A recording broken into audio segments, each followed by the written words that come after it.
What's up with you? Hello, everybody. Yo, yes, it's Thursday, 9 p.m. here in the UK. That means it is, of course, UK Cowboys time.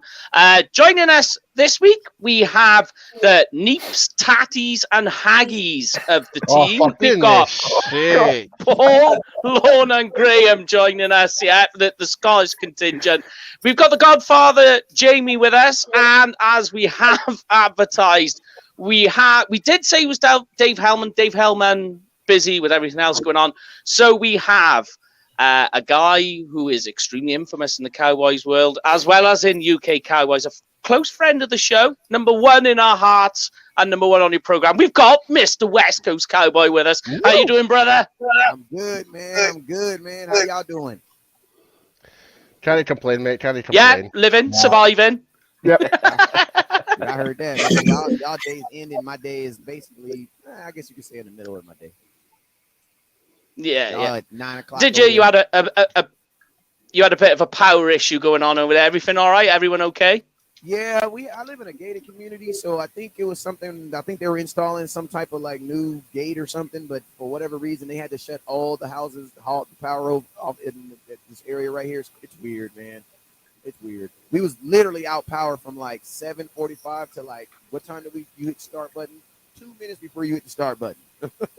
Like I was literally preparing to do this. I was literally preparing to do this on my phone in my car. Yeah, well, that was the message I got from you. You're like, it's okay, I've lost power, but I'll use it off my phone. I was like, that's dedication. Yeah, I'm actually I'm probably more comfortable on my phone than I am sitting here. Keep it real with you. That's just because I'm a walker. When I start walking and sweating, I'm in my zone. Hey, it's all about getting your steps in, mate. If you get your steps in, calories, all the rest of it, keep fit. Absolutely. All right, man. Well, we'll start getting into things this week. Yes, we will begin as we do every week with our news and updates. We've got quite a bit to get through. Last week we had Shannon Gross on the show, so we went through a few of the player updates and free agent moves. Since then, we've had more. We'll start first of all with the big news that came out today. During the press conference with Mike McCarthy, is that Tyrone Crawford is officially going to retire. So another move there. I think he, although you can say his play declined, he was a fan favorite in some respects. Yeah, and I think he's done what's been asked of him by all the coaches without complaining.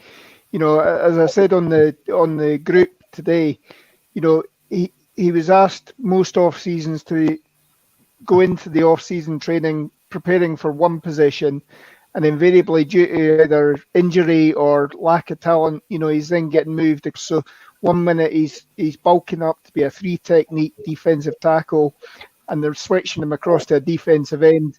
The next year he's coming in, he's playing defensive end, and they need him inside. So he's undersized, and you got to remember that time that he took offence at Madden, with his avatar on Madden, that he was, he'd down that year and they bulked him up on the Madden, Yeah, I remember that. I think people will have their critics about Tyrone Crawford, but one thing you can definitely say about Tyrone, like he's doing what he's been asked by every coach he's had, regardless, with no questions asked. Pretty much, like you were saying there, Lauren, like he played as the free tech, then become a defensive end, had to put on the weight for if he was moving back inside, and that, like he was taking extremes, like, and for him to kind of transition back and out, like he was still try and do whatever he had to do, but it's just kind of got to that point now, the injuries and that, it's pretty much starting to kind of take its toll on him, and he's decided to call it a day now. But just like they say, thanks a lot, Tyrone. You've been an absolutely great Cowboy, and good luck in your retirement. I don't think as well. I don't think he got a lot ready for how versatile he was. Like you say, he play inside, he play outside, and it sometimes, for me anyway, it went unnoticed a lot. And like you're saying, those kind of guys are worth the weight in gold, just for the fact that they can bring you so much different, like I say, new structure from different parts of the line. It's the until he doesn't out there. Kind of play. So it's sad he's gone, like, but yeah, like I said, all best to him. Deserves to put his feet up and enjoy his retirement. Yeah, definitely. Yeah. Yep. What do you think, West Coast? You got to take on Crawford's retirement? I mean, I ain't gonna lie, I was a little shocked. I was a little shocked about him retiring. You know what I mean? Like, we say all these things about, everything you said about Crawford, like we basically said about him last year. You know what I'm saying? That didn't stop him from coming back last year. Jerry Jones said, "Did you see what that crazy man did in that club in Florida?" Like, that's how Jerry Jones described him last year.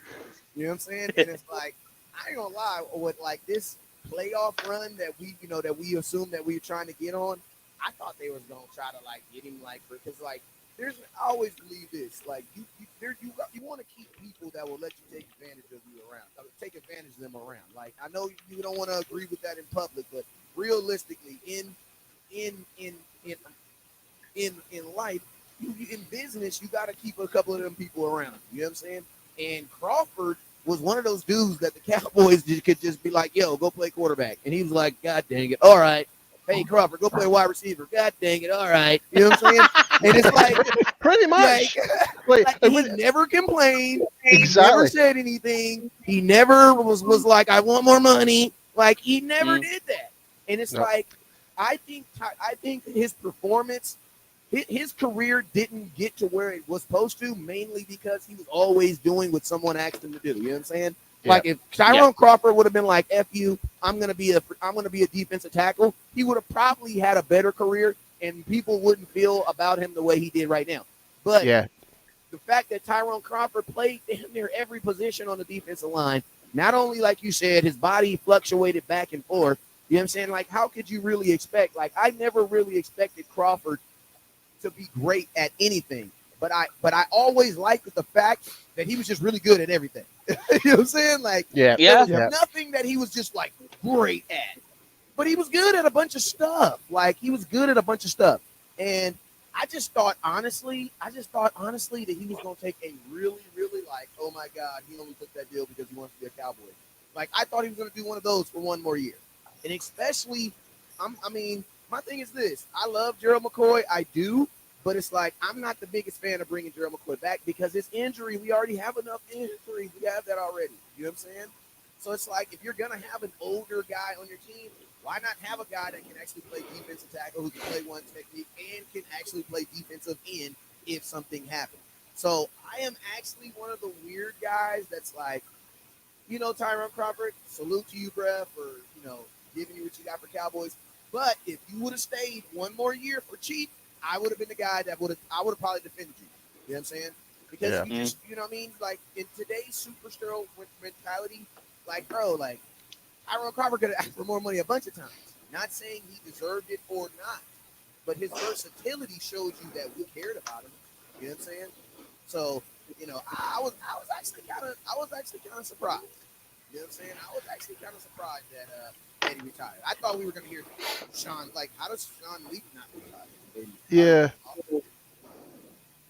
Yeah, I mean, see, for me, like, I think the most shocking part is like how McCarthy just said at the press conference. Like, he kind of like briefly said, then he turned around and said, "Oh, am I supposed to say this?" I was like, "Oh, well, it's too late now." Yeah, Tyler Crawford's retiring. I spoke to him. You're like, "What the fuck?" Yeah, man. Yeah. Like, By the way, what? Yeah. Yeah, and it's like, it was just so nice. It was very, very nonchalant. You know what I'm saying? Like, and it's like, I know Mike McCarthy, you only been, like, if that would have been Jason Garrett been here 11, 12 years. Okay, Jason Garrett, you can get away with just being nonchalantly saying somebody's going to randomly retire. You know what I'm saying? But Mike McCarthy, bruh, you've been here a year. You better stop your sentence and at least get that dude at least a full sentence. Like, that's the type of stuff that's, like, bewilders me about the Dallas Cowboys. You know what I'm saying? Like, how they handle some players and how they handle other players. You know what I'm saying? But like I said, I don't have a bad word to say about Tyrone Crawford. I know people be like, "Oh, but he's making $8 million." Look, man, you can't get mad at his agent for being really good at his job because Jerry Jones is a sneaky son of a bee. So it's just hard for me to believe that he overpays anybody. You know what I'm saying? Like, it's like the same. It's like the same thing. People are hating on Dak for the amount of money. Says like, don't hate Dak, hate Todd France. You know? Exactly. Like what? Like how are you? And then think about this. How you gonna hate 10 friends? Hate Jerry Jones because Jerry Jones is the one that got to slide the contract over to you. Exactly. It's like Yeah. you just can't win to like actually bring the logic to some people. They just think, oh, he's earning too much money. You're like, it's like, well, what do you want him to get paid? Bloody freaking peanuts! Come on, man. Like the professional athletes, they deserve to get paid regardless because it's a brutal sport. Anything can happen in a heartbeat. Everyone knows that. And literally, go on. and no, sorry, Mike. On you go, mate. On you go.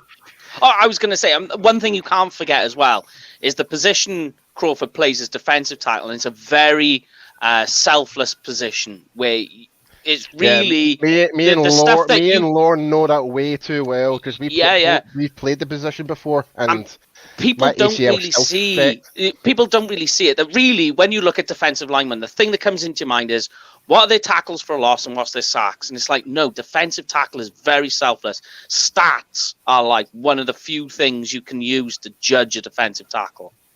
Yeah, most people if Yep. you really ask them what the job of a defensive tackle is, they'll describe linebacker. Yeah. Like most of the people who get mad at Jalen Smith, you'll be like, okay, so tell me what you're mad at Jalen Smith. Because he tackles people 5 yards along from the line of scrimmage. He's not getting on the guard. I'm like, well, that sounds like a defensive tackle. Like you have the positions mixed up. Whoa. There we go. We got you a bit louder then, West Coast, because I don't know what's going on. Yeah, just got to mention, mate, that your mic is like up and down. Could you just say something again? Yeah, we good. Oh, yes, that's better. Yeah. That's much better. You're clear as a bell now, mate. Clear as a bell. But yes, we'll go through a couple of other updates and we'll get into the thick of it all. And I'll get your take on this from West Coast because we put a post out yesterday that apparently in the news, the Cowboys are out on Alden Smith. Do you think that's a good or a bad move? I feel that's much better. I feel like this. I feel my before I can offer someone a contract for 2021, I have to talk to you about 2020. And my question is this: did you earn the money I already paid you? You know what I'm saying? Because that's like my gardener. You know, he cuts my grass for $50 a month, and now he wants to go up to $75. I'm like, what am I getting for that extra $25? I'm okay with the 50, but what am I gonna get for that extra $25? Oh, I'm gonna cut my grass the same way you cut it last year. I'm cool. Alden Smith, I mean, he played like a man with his pants on fire, kind of coming out the gate. But I think like old tendencies kind of settled in toward the end of the season because it's like, man, like I think like Alden Smith kind of like when he first got back into football, he had all that excitement and all that I want to show the world. But then came week 8, and then it was like, okay, now I still got 8 more weeks of football to go. And then it got real, and then you saw it diminish a lot. Another thing I feel about Alden Smith is 2 things. When Tom Sula got fired, that was his voice in the building. Like that was the guy that brought him in. So when that left, I think that kind of basically meant that everything that Tom Sula brought in is kind of going out the window with him. You know what I'm saying? Yeah. And also Alden Smith, for me, him staying in Dallas signifies us going to a 3-4 or being in a 3-4 defense better, which he actually thrives in. Like that's why Alden Smith actually looked good at the beginning of the season because he was healthy, he was fresh, and we were in a defense that he was favoring him. When we went back to that 4-3, man, he disappeared. And what happened? DeMarcus Lawrence came alive, and freaking DeMarcus Lawrence came alive, and then you start seeing Randy Gregory start going dumb. Exactly. Yeah. So it's like for me, it makes sense. Like there's no way he was going to take $5 million again. And to be honest with you, fellas, I don't believe he earned the $5 million last year. So to do business for me, he would theoretically be taking less money, which I don't believe he wants to do anyway. You know what I'm saying? Yeah, and when you look at it, that I think when we went through it and we wrote on our post when we put it out, that 52% of all of his stat production came between weeks 1 and 4. Like that's crazy, bruh. So you know what that really means? You know what that really means? That there were games where he did absolutely nothing. Yeah, there is. There's one game where he has 1 tackle. Hey, and I'm gonna tell you guys this. You guys, Brian Brodus, he is like the, there's the Pope, and then there's Brian Brodus in your life of. This is serious. I'm It's serious It's here. true. You know what I'm saying? It is Like, true. It is true. I'm just saying, I can actually picture that right now. Like, like when Brian Brodus walks in the room, there is a ring of awe around him. You know what I'm saying? That's the guy when it comes to this scouting stuff and this ear mode stuff, right? Well, when Brian Brodus said that there had issues in the room, I was like, how dare I say on national TV that the Cowboys should try to re-sign him? You know what I'm saying? Like Brian Brodus is a guy who defended. He's one of the last .com guys who defended Rico Gathers. Lets you know how 100 Brian Brodus is. Brian Brodus said Rico Gathers having a better camp than all the tight ends, but he's not going to make the team. You know what I'm saying? That's what Brian said. So when said the same about Rolando McClain too. Exactly. So when Brian Brodus said that, man, that there's issues in the locker room, bruh, I was like, yeah, he gone. He gone. He gone. Yeah. And think about this. Think about this. Out of all the free agents that we have on our team, there is only one that we have told you're not coming back. And you know who that is? Aldon Smith. Yeah. Now, I'm going to ask you a question. Aldon Smith may not have earned his money, but I know he paid better than Xavier Woods. They ain't even told Xavier Woods he not coming back. But they told Aldon Smith, yeah, you're not coming back. So that lets me know, as always, Brian Brodus know what the hell he's talking about. He gets it early. He gets it in early. He gets his takes in early. It's something there. It was something there. Yeah, and I think as well, Mike Fisher as well reported it fairly early, and so another guy who you can find quite reliable. Oh, heck yeah. Yeah. Also in the news as well is there's a question around Sean Lee. They're saying that they do want to bring him back, so we'll wait and see what happens there. But let's move on to the more important bit, and then we'll get some rankings of players off all you guys to finish things off here. So the guys we didn't talk about last week because they happened at the end of the week, so after this show, we've had safety, the big one, and we'll talk about that one in a moment. Keanu Neal joined the team. We've also had safety Jalen Curse join the team. He's had a contract signed for us, and safety Demonte KZ has been offered a contract. And then Hooker is still a question mark based on medicals. So let's start off. Where do you guys want to start off? Should we start off at the top with the main guy? Man, you should start with the hookers, man. What you mean? Start with the hooker? Jerry let them hoes, man. Come on now. You know Jerry let them hoes, man. Come on now. Hey, man, I'm going to tell you this. I'm going to tell y'all a funny story, right? I said, I was on my show the other day. I said, Jerry is so crazy. I can imagine Jerry Jones meeting Malik Hooker with his shirt off. You know what I'm saying? Walking into the room like, Steven, I thought you said there was hookers. No, Jerry, Malik Hooker. Oh, damn, like I put my shirt back on. Like I can just see Jerry. And then he just away back into the sunset in his luxury boat. Hey, you know what I said? Stay away from them hoes, Jerry. Stay away from them hoes, Jerry. Well, I mean, just stick with the hooker narrative. If you want the player, not the job. We having fun now, guys. We having fun now. We'll stick with it. Yeah. Apparently, the big issue coming out from signing him is still the medical issue because there's the Achilles and the ACL. So that's a big. I think that's a big one. Yeah, I mean, like the big one as well is.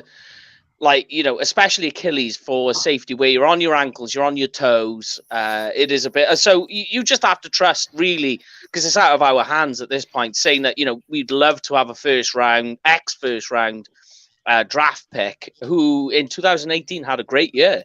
But you have to trust the fact that their doctors know what they're talking about, really. You know, I was just going to say that if you look at it from the aspect of, like I've in the admin group, I've been with Brian, obviously being like kind of on the bandwagon of getting him. But like I say, the doctors are saying no. And one good look at that is that look at the drafting of Jalen Smith. No one thought Jalen Smith was going to play in the NFL because of his injury. The Cowboys had the best doctor to look at him, and they were like, fixed. So if the Cowboys going to say no, then you know that it's the best people are looking at him, and it's not some random guy off the street just wondering, little side street doctor, do you know what I mean? Saying,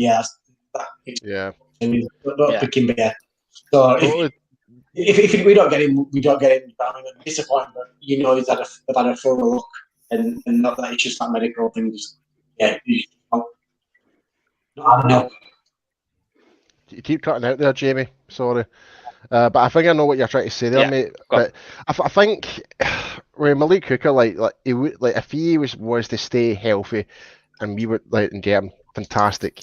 But it's like if the Dallas medical team even had a look at it and they said we don't know, then based on Chris what they've done previously before with players like you just said there, Jamie, like Jalen and stuff like that, and several other players like the fact that we even got like who we were just talking about earlier, Tyron Crawford from double hip surgery.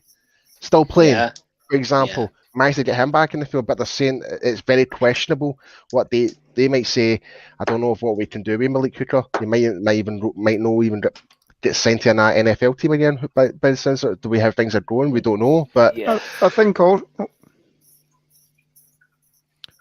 Shoot, man. I think that the thing with Hooker, I think, is like this, right? The Cowboys are strapped for cash. So since you're strapped for cash, you're basically putting everybody on 1-year deals. If someone's hurt or they have an injury history, there's a good and there's a bad to putting them on a 1-year deal. The good is if you put them on a 1-year deal and they get hurt, you don't lose as much. But the bad part about it is if you put somebody on a 1-year deal and they get hurt, you have a Gerald McCoy situation where you paid, like Gerald McCoy got paid $3.1 million to be a Cowboy for, I would say, 92 days? Yeah. Around there, give or take a Wednesday. You know what I'm saying? But I mean, that's still money that he still got. You know what I'm saying? So it's like the thing I think with Malik Hooker and also the finagling with this money, we're gonna have to put somebody on a 2-year deal because we got to stretch that money out somehow. So it's like either DeMonte Casey or the next free agent. I promise you, somebody's gonna have to get a 2-year deal because 1-year deals are good, but that also means you're giving that money right now because you can't divide that money over 2 years. So what I believe with Malik Hooker, what I honestly believe it says is they don't trust the injury for 2 years. You know what I'm saying? And they don't trust it enough to sign him for a year. You know what I'm saying? So I'm definitely on board with you on that. If the Dallas Cowboys, because what I'm hearing is DeMonte Casey got offered a deal. You know what I'm saying? So if they didn't even offer Hooker a deal, then that lets me know that they're basically only interested if you're interested in them. You know what I'm saying? Like I think that's where the Cowboys are with Malik Hooker. And I think that's why Malik Hooker was so eager to put out workout went good. Like if you notice, Malik Hooker didn't really say the meeting with the Cowboys went good. He was talking about his performance. Cowboy fans, we just assumed he was saying, "Oh yeah, we're talking about the conversation with Jerry and da-da-da-da-da." But think about this: he didn't even meet with Dan Quinn, and he didn't even meet with Will McClay. Because want to know why? Because they was in South Carolina. It makes me nervous that the Colts are willing to let. But think about this though: out of the two people that you would think they would need to meet with, you would think Dan Quinn would have to meet with Malik Hooker. He would have to. He don't necessarily got to meet with DeMonte Casey because he knows him. Jerry just got to meet him. So I honestly think Malik Hooker has another layer that he has to go to. Like he has to at least do something for Dan Quinn because Dan Quinn hasn't seen him. You know what I mean? Because yesterday when he was working out at the Star, Dan Quinn was in South Carolina looking at J.C. Horn. Yeah. So it's like for me, I think before Malik Hooker can even we can even talk about. I think there's another layer that he has to go through.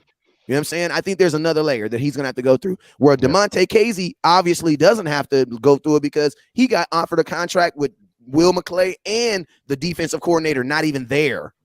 Graham, you were going to say something there, Graham. Makes me nervous that the Colts are willing to move on from a first-round pick. Who had 3 interceptions his rookie year in game after game after game. Yeah, I mean, this guy was taken 15th overall, so they're willing to just move on. I mean, unless they've given him a deal, I don't know if they've offered him a contract, but yeah, it makes me nervous. We've had a lot of injury concerns over the past, and to bring him in on a 1-year deal. gonna throw a name out there that people should be talking about, and that's freaking Trey Boston, man. I don't see why that dude don't got a job, man. And he don't got nothing of what Malik Hooker got. I'm still surprised he's just still lingering about. You know what I'm saying? Like he don't got none of that, man. They say he only been on 3 teams. One of the teams was the same team. He went left Carolina, went to 49ers, then he went to another team, then went back to Carolina. Carolina ended up re-signing him. So it's like that's a name where I feel like why wasn't he one of those dudes that was in that group? Yeah. Yeah, which was I just want you briefly just mentioned something there in regards to like the 1-year contracts.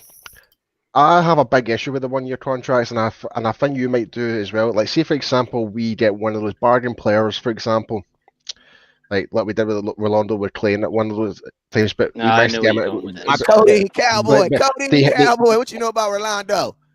but what I'm trying to say is, so they have that stellar 1 year, and trying to get them re-signed back again, it's just going to increase the value up. It's just ridiculously rather than having them tied in.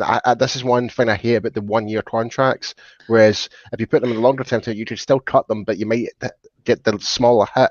Yeah, a smaller hit in the cap, for example. But that's it, you know. Well, I mean, so I just want to know what everyone's thoughts are about that as well. The Keanu Neal contract is actually a 3-year deal. 2 of the years are void. So, but what I've found out this week, and you know, this has problems possibly with Dak as well, is that these void years, if you don't sign them, so effectively with Keanu Neal, it's 1 year, $2 million on the cap this year.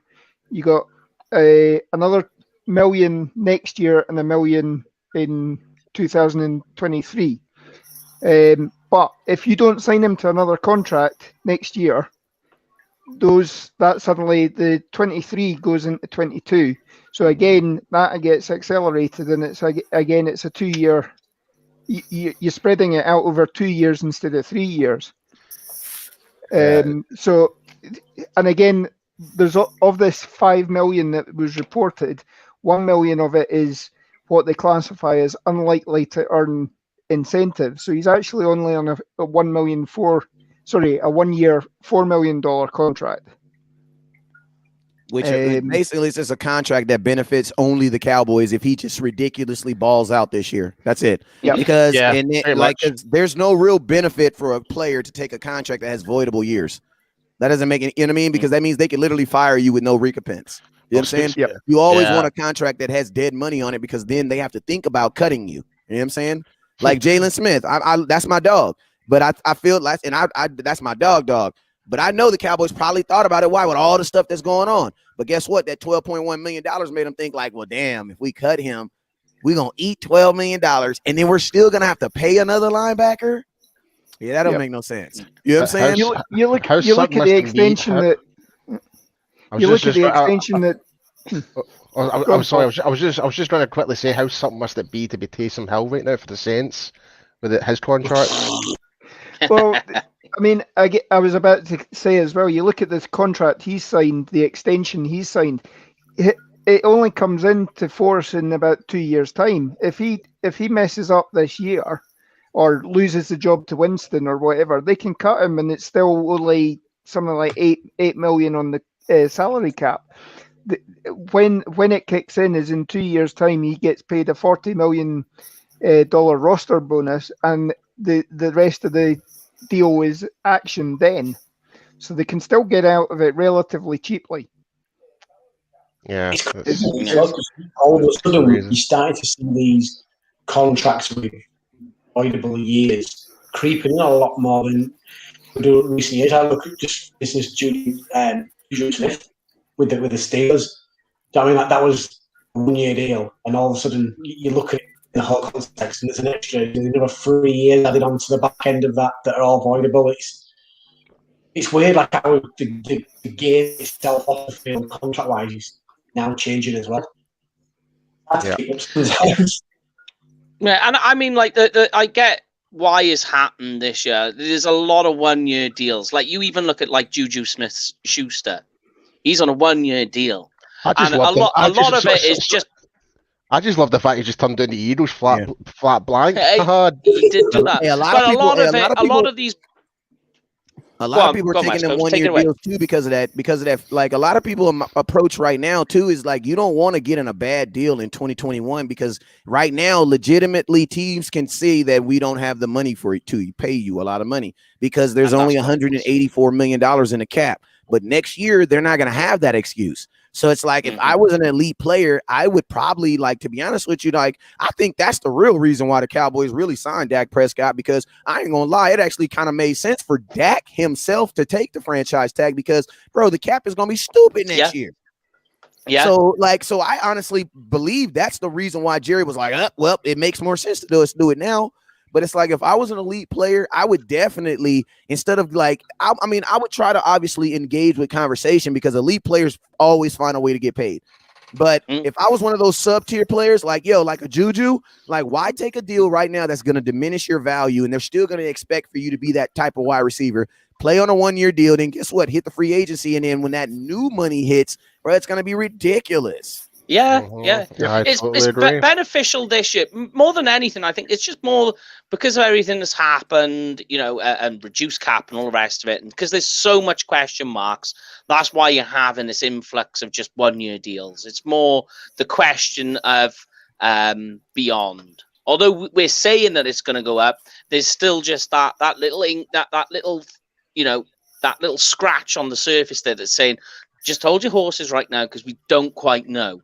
So I think that's more than what the issues come about from that. But looking as well into further signings, guys, another safety, Jalen Kearse, who was actually the captain for the Viking special team. Looking at it, plays safety down in the box a lot. Mostly, though, he's on kickoffs. Something we spoke about in the group, and I'll get your straight away. I'll come to you on this one, West Coast.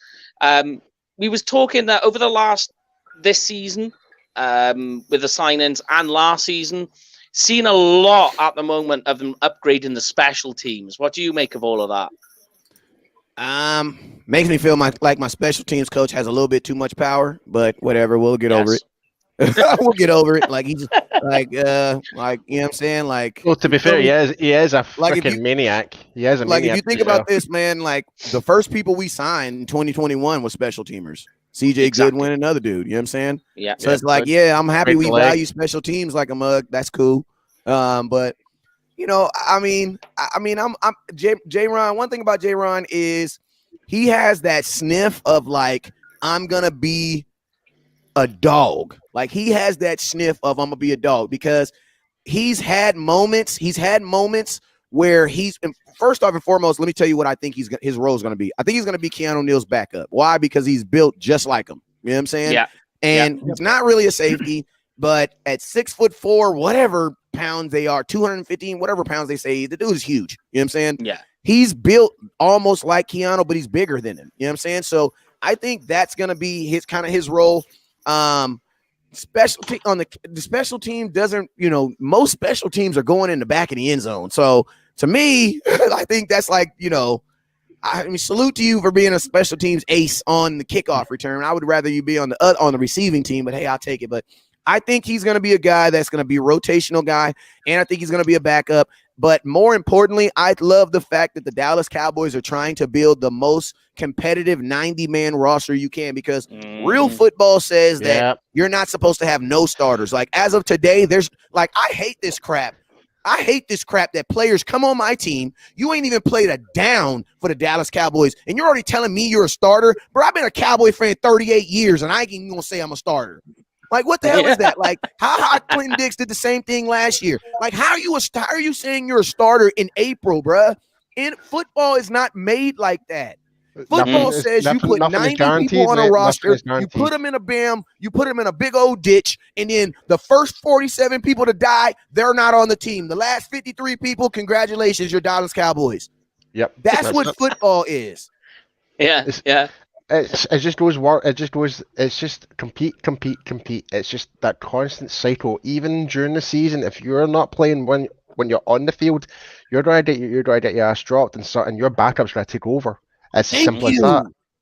Yeah. Simple as that. And I'm gonna be honest with you, man. That is competitive. And I'm gonna be honest with you. That's actually cheaper than actually doing it these other ways, because that's how you find diamonds in the rough. You're never going to find diamonds in the rough doing it the way we're doing it, because we're already letting people come in and feel like they're established. Like, I'm sorry, I like Keanu O'Neal. I think he's going to be a good addition, but you should not be saying he's going to be starting doing this or starting doing that. It should be like, well, we're going to get in a training camp. We're going to see how this thing works out. If he makes the teams, then praise God. If he don't make the team, then salute to him. Like Bruce Arians, the greatest quote I heard last year from any coach in 2020 was this. They said, Bruce Arians, what did you tell Antonio Brown when he came to Tampa Bay? He said, I told him if he messed up, his ass was out of here. That's true. You know what I mean? Like, true. And he had no problems from him.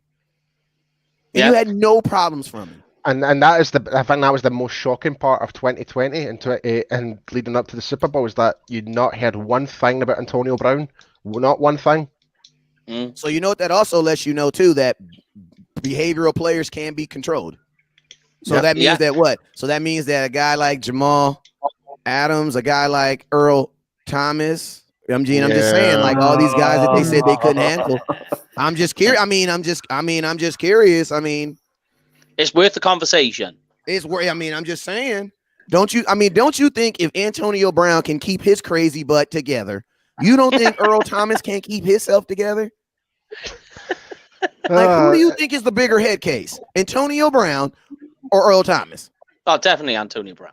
And definitely publicly. It depends how you spin this. Publicly, it's definitely Antonio Brown because he's more outspoken, so to speak. But I would say definitely more behind the scenes, Earl Thomas. There's obviously something that stopped Houston signing Earl Thomas last year. I mean, he was booked in on the verge of for a visit. He was. But my question to Earl Thomas is, if Earl Thomas is a wide receiver, if he's a running back, because I feel like the position of safety is already diminished in the NFL already. You know what I'm saying? Big time. Yeah. Like, think about that. Jameis Winston still has a job. You know what I'm saying? Like, you have a lot of guys who get opportunity after opportunities. You know what I'm saying? Like, but I feel like Earl Thomas encompassed with the position that you play. Man, you're a safety, bruh.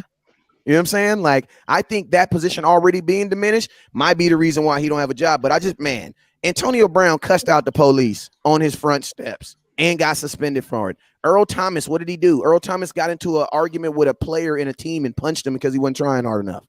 You know what I'm saying? Now, is there some behind the scenes? There probably is, but guess what? His behind the scenes stayed behind the scenes. Think about that. Yeah. Don't forget, like his actions when he went up to Jason Garrett, that definitely did not rub off well with Seahawks fans. Like, we all remember that. So there's that thing was kind of like, that was more so supposed to be behind the scenes, but we got that caught in tape. So God knows what else that would have happened. And the coaches off. Yeah, but you got to remember. Oh, that's right. I forgot. But I'm gonna tell y'all something though, right? I understand we vie for these organizations, but we got to be real with, like, Earl Thomas was actually right. Like, we can be mad at how he did it, because I'll say he Kanye West the whole situation. So did Dez Bryant. Dez Bryant, Kanye West the whole situation. Yep. Like, Dez Bryant, think about this. Everything that Dez Bryant complained about in Dallas, he was absolutely right. He just did not put it into the media in a way that we could receive it. But think about this. Earl Thomas was actually right. He should have never played on that 1-year deal, because what did he end up doing? He ended up breaking his leg. Exactly what he was afraid of. But the problem is his delivery on how he presented his case was horrible. It wasn't received well. But both the guys was right. Nobody would go back and say, Dez, you was wrong about Scott Linehan. Nobody would say that. Nobody would say he was wrong about Jason Garrett. Nobody would ever say that. You know what I'm saying? But hindsight, that's why I say some of these players know how to articulate themselves and handle themselves in a way. And then some of these dudes just don't, man. And it just doesn't get received well.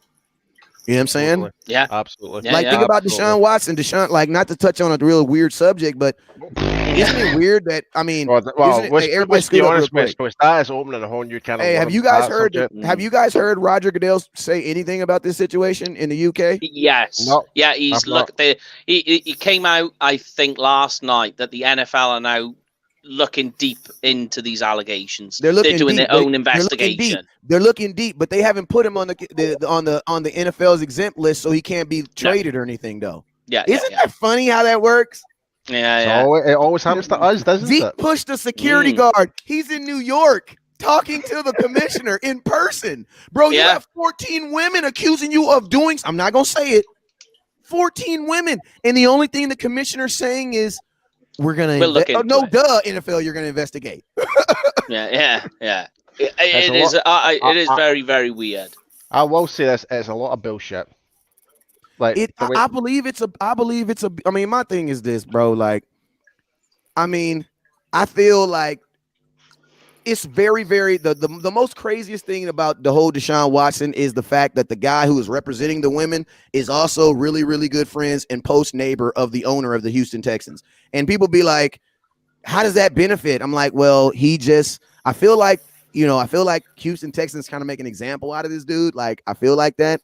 And I actually feel like there is something that Deshaun Watson can do to make this all go away. Because if you notice, no charges have been filed against him, and the NFL has not officially put him on the exempt list. So theoretically, right now, it could all just go away, just like Ben Roethlisberger's did twice. Yeah. Oh God. Yeah, but why the TikTok girls? Yeah. But my question to you guys is, why do you think that he is not? I mean, he put the running back from Washington on the exempt list. Remember, he turned himself in. Yeah, he was on the exempt list 2 days later. Yeah. Yep. Was there not video evidence on that though? There was video evidence on that one, wasn't there? I ain't seen no video evidence, but I mean, you got 14 people saying you slapped him. No, I meant the running back from Washington. Don't you think that don't you think that Deshaun Watson, guilty or innocent, don't you? I mean, there feels like there needs to be some type of hold put here because something's not right. Yeah. It's one of them things where you make it clear across the board that if player A does something, this is the process. So if player B does it, this is the process. But all of a sudden, player A and player B have two completely different processes, and one player A, I'm talking about Zeke, had more evidence he was innocent than player B. Yeah. And you know something I love? Can I say this? I'm gonna drop a bombshell on y'all. Can I say something I love about? I don't love this about the Deshaun Watson, but something that I also kind of like that it kind of played out this way. I like the fact that Deshaun Watson's black. You want to know why? Because if he was a white quarterback going through this, there would be all types of stuff going crazy right now. But I'm going to tell you right now, this has nothing to do with racism. This has to do with Deshaun Watson's position in the NFL. Yep. He is looked at as a figure person in the NFL. White, black, blue, or black. It don't matter. And the NFL is protecting their image. That's why they have not made a move on Deshaun Watson. And I don't know if this is true. Maybe perhaps you can tell us, West Coast. I know we're going deep into the rabbit hole on this one, so we need to be careful. But I heard somewhere that the lawyer representing these 14 women is the same lawyer that represents the Houston Texans. Well, he don't represent him. He was his neighbor. They were neighbors. They were neighbors. See, now that makes you go deeper down the rabbit hole again. See. Absolutely, man. That make you. I mean, to be honest with you, it makes me feel like, because think like this: you have to have known that at some point someone came to Deshaun Watson, was like, "Yo, pay us this amount of money," because this is a civil lawsuit. That means that they want money. They want a civil suit. You know what I'm saying? Yes. So there had to have been a time where someone came to Deshaun and was like, "Yo, give us this amount of money, and we won't do this." Well, Deshaun Watson felt in his mind, because I'm thinking in my head like Drake says. I'm like Drake. At some point in your life, it just makes more sense to just pay. You know what I'm saying? Like, yeah, I didn't do it, but here goes the money. You know what I'm saying? I'll tell you what. I'll put this up as a summary, just based on the NFL. It's inconsistent. That's the one word I can describe the NFL when it comes to player investigation. It's cherry picking and inconsistent. And they need to reevaluate how they do things when it comes to this type of stuff. It should be all the level same playing field. And it's like what you're saying there. It doesn't matter if you're black or white or blue or whatever. It should be the same standard no matter who you are. And I'm I gonna tell think you why, as position that you Cowboy play. fans, we have a problem. I'm gonna tell you why, as Cowboy fans, we have a problem because We've been stung. thank you. We look at Ezekiel Elliott and what he went through, and this was the police department said there's nothing there. You brought in a special investigation from this girl used to work at the FBI to investigate a domestic violence, but we're looking into the allegations.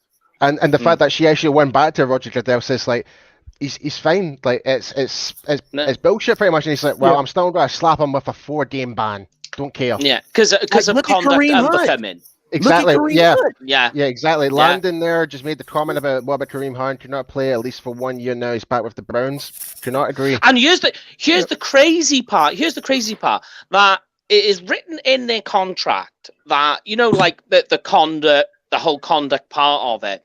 Now you get 2 strikes on the conduct part. That's it. You're gone. You're out of the league. Yep. You're done. Yep. So already Zeke is on strike 1 for nothing. Yeah. No other players had that. Yeah, and think about this. I think as well. Go ahead. Good. I think Watson made the mistake of actually trying to head this off, before it actually went public. He went on his Instagram, his Twitter, whatever, and actually gave he tried to head off any possible thing. As we say, no charges have been filed as yet, but by him saying, "Oh, I've got nothing but the utmost respect for women and everything like that," it's caused people who, whether he has actually done it or not, and I don't want to comment on that, but he's certainly, he's brought it to light, and people are either saying, "Well, if she's been assaulted by him, well, that means I can get in on this as well," and if it is just a money making thing for some people. Again, you've got more people loading up on that as well. So, particularly in America, where it is a litigious society. Yeah, and for the NFL is going to look very, very hardly, not very hardly, but they're gonna be more or less on Watson's side because this is their brand, man. Yeah. Like the NFL is coming in contact with too much of this. So now it's like the old statement. It's like you borrow $100 for the bank. Guess what? You better call them and make sure everything on trim. But if you borrow $100 million from the bank's going to call you. You know what I'm saying? Because now they're invested. You know what I'm saying? Like you got $100 million of our money. You know what I'm saying? So it's like the NFL is super invested with these certain. And I'm gonna be honest with you. Dak Prescott is one of them. He is one of those figureheads of the team, of the whole brand. Like Dak just doesn't represent the Dallas Cowboys; he represents the whole NFL. Patrick Mahomes is one of those guys. That's why for me, I understand it benefits the NFL to take their time.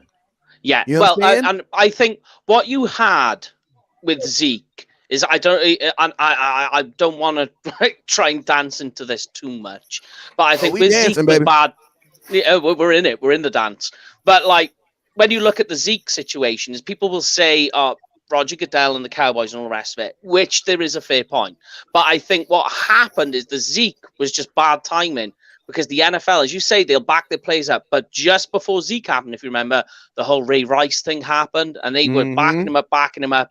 And then it stung them because then the video came out and it was like, and then it was like, okay, so we need to overcompensate now. Because we had that, and Zeke is the next guy. It was bad timing. So then you had the flip side of that. The Zeke finishes, and you get the next player on it, and then they're trying to overcompensate by going the same way again. So you have this peak, which was Zeke basically. Oh, don't forget we signed Greg Hardy as well at that point as well. Yeah. So that brought extra attention as well. So you're because Jerry Jones has. I'm gonna be honest with you. Jerry Jones has actually always valued the outcast.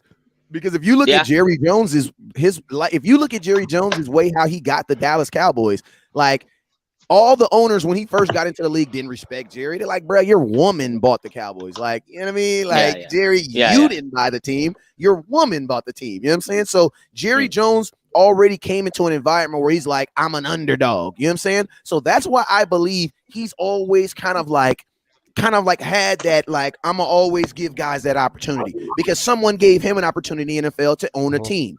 You know what I'm saying? But it's like, Roger Goodell now it's not even about the Cowboys. Now it's about protecting his shield. Does it want to be look like his players are always involved with this? You know what I'm saying? But I'm gonna tell you this, man. When Zeke situation happened, I made this statement and it has become true to this day. Roger Goodell, if you do not handle this situation correctly, you are going to introduce blackmail into the NFL because you literally just made NFL athletes a walking target. Because think about this, man. You get what I mean? Like you're a walking target. And I even said this. I said, man, after that Zeke stuff, I pray to God he gets married. Because if he gets married, that alone is going to cut down a lot of stuff. You know what I'm saying? Like that. Yep. I'm praying he gets married. You know what I'm saying? Because there's just so many opportunities. Now you don't even need allegations. You don't even need proof. Like, you don't even need that. Like, imagine if they had what if they had the NFL exempt list when Zeke went? The only reason why Zeke didn't go on the exempt list is because they didn't have it in 2017. You know what I'm saying? Remember, they kept saying, oh, Zeke's going to be suspended this week. No, he's going to play. Oh, no, it'll probably hit next week. No, he's going to play. The reason why they brought the exempt list in is so that they could actually do that. It's like basically putting you in purgatory. It's like you're not guilty, but you're not innocent. So we're going to make you sit in this garage until we prove that you're either one. Either one, you can't move. So that's why I was saying, like, you're basically suspending guys without suspending them. I was making that case saying they're overly doing it, and now they're not even doing anything for Watson. Yeah, they're not doing it. And I want the truth to happen, but I just want to see some fairity. You get what I mean? Like, am I wrong to ask for that? Like, especially since I'm the team that keeps getting screwed. Like, if I was the Browns, maybe I wouldn't feel so bad about it. But we're the team that keeps getting screwed, though. You know what I'm saying? Always. Yeah, it always is. And some of it is timing as well. But we'll move on from this because we went deep in the rabbit hole on that one. And we'll go back to the Cowboys players. We'll look at the other free agent signing, safety Keanu Neal. So we'll go round the horn on this one, get everyone's take. They're looking to move him into a will linebacker, I think. Was that a pun there? Was that a pun there around the horn? Are you trying to tell us around something? The horn? A guy who I've been touting. Yeah, they're looking to move him into the will position is what some people are saying. I think it's going to be more of he's going to be like that nickel linebacker role.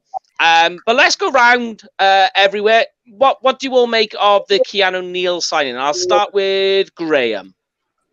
I like it. I think for so many different things, the fact that he's played so much of his career at safety, but he can move. People that move to linebacker.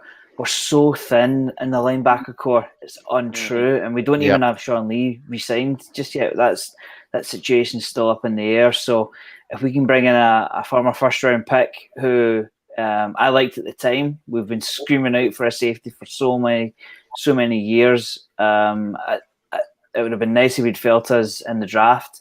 But obviously he's worked with Dan Quinn. Dan Quinn knows what he can do with them. I like it. Just down to I mean, he's even listed as linebacker on the NFL site. Just having a look at his stats just now. So they recognize him as a linebacker.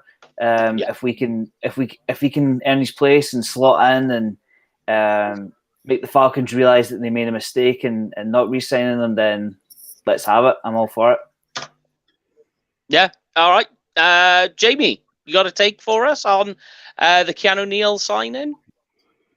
Yeah, I think great. Hit the nail on the head there. He knows Dan Quinn's system. He shone in that system. So yeah, if anything, that was probably going to be the one signing we had to make. I mean, somebody that can help these players adapt to this system quickly, because don't forget, this season that's just gone, not much time running into the system, and it kind of were a bit of a shit show. The defense was awful in the year, and so someone who's still a young age, the guy was still playing at a high level in Atlanta. Like you say, it had to happen. And to be fair, the deal we got him on, decent deal as well. Yeah. Yeah, and I mean, you have been fairly vocal in the offseason that defense needed boosts, especially in defensive back. You've definitely not kept quiet on that one, Jay. That's for sure. But I mean, West Coast, coming to you on this one. You got to take on the Keanu Neal signing, will linebacker, box safety, nickel linebacker. What's your take on what you think the outlook for Keanu Neal will be with the Cowboys? I like the signing. I like the signing one because Dan Quinn. I like it because Dan Quinn is smart enough to know that if you want to be success, protect your success. How do you protect you being successful in 2021? Put somebody on the defense that knows you. You know what I'm saying? Yes. I'll be the coach on the sidelines, and then guess what? When someone's doing dumb, I'm gonna come over to you. Hey, come here, remember. Hey man, tell LVE to stop going to the left. Lamar Jackson gonna run up the middle. I had to get LVE real quick. Yeah. You know what I'm saying? Like somebody got to tell LVE who else do you think gonna keep the ball. But yeah, like I think that I like that aspect of it. My only concern is I do believe Donovan Wilson has more upside than Keanu Neal. And Keanu Neal was the 17th overall pick too. So, you would think that he would be in a different place in his life right now. But I'm all for Keanu Neal coming in, doing whatever he want to do. He can cook and clean, do whatever he want to do, as long as it does not affect Donovan Wilson. Donovan Wilson has been punished enough. Like he's been punished enough. Like the worst thing that we can do to Donovan Wilson right now is not play him. That's the worst thing we can do. I totally agree with you with that, Tyson, man, because we saw the glimpses of when Donovan was on the field and some of the hits he was like, it was proper dog. 6 games, bro. He started 6 games. After it. Absolutely after it. And some of the hits, like some of the hits, I'll be honest, like I was quite surprised that they didn't flag it because it was very close to like nearly knocking someone out. But hey man, that's what you want from a safety, is to bring that presence. And think about this. He had like 3 fumbles. He had 3 fumbles. 2 of them were on quarterbacks. You know what I'm saying? So not only you sending him on blitzes, is he not only getting the quarterback, but on that sack that he got from Carson Wentz, the one that he got in the first quarter, like he was purposely digging for the ball. He was purposely ripping at the ball. Yes. Like this kid is that's He's something a dog. you Absolute don't. Dog. Thank you. You're not teaching that. They're teaching it, but everybody's not getting that. That's already in him. That's in his DNA. That's already. Thank you. That's already. And don't forget, he does have some brilliant bull tracking and bull hawk skills as well. Think about this, fellas. The kid had 3 interceptions 2 years ago in preseason. Then he plays in the regular season and does the exact same thing. The kid gets it. Like, this is my thing. That's his job, bro. He does what he does. You know what I'm saying? He does have a tendency, because an Aggies fan, I've watched him quite a bit, but he does have a tendency to be over aggressive. That is a thing. But I'm hoping this year you've got Dan Quinn, other safeties, first round safeties that have more instincts. Will just tell him, look, this is what you need to do. This is what brings you up in the game. And I then think he's got the natural ability, he's got the athleticism, and already the rest of the skills. You add into to bring him some instincts, and boom, you've got that safety position set. Mike, I'm gonna tell you something, man. My first girl, my homeboy told me, he said, man, don't sweat the small stuff, bro. Don't sweat the small stuff. You know what I'm saying? That's right. Don't sweat the small stuff. You know what I'm saying?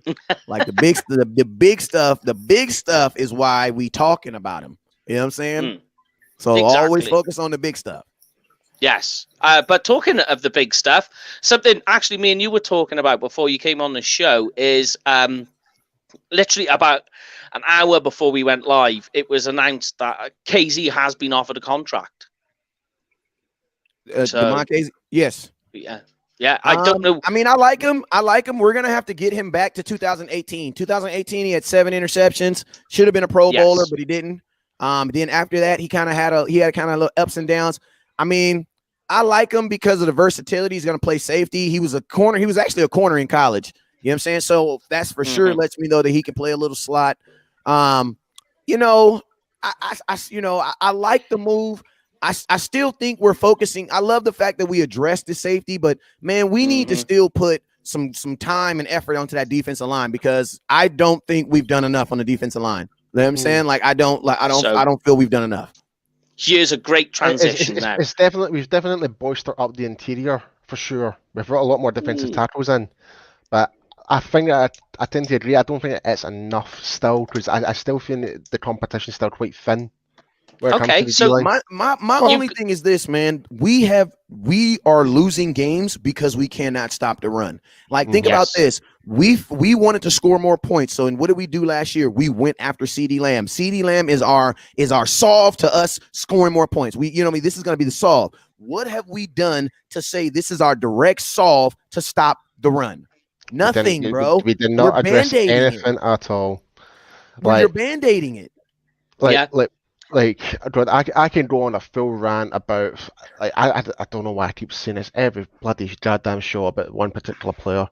Like the fact that we thought we brought in Dantari Poe, we thought he was going to be that guy, and he ended up being the biggest bust I have ever seen in my life.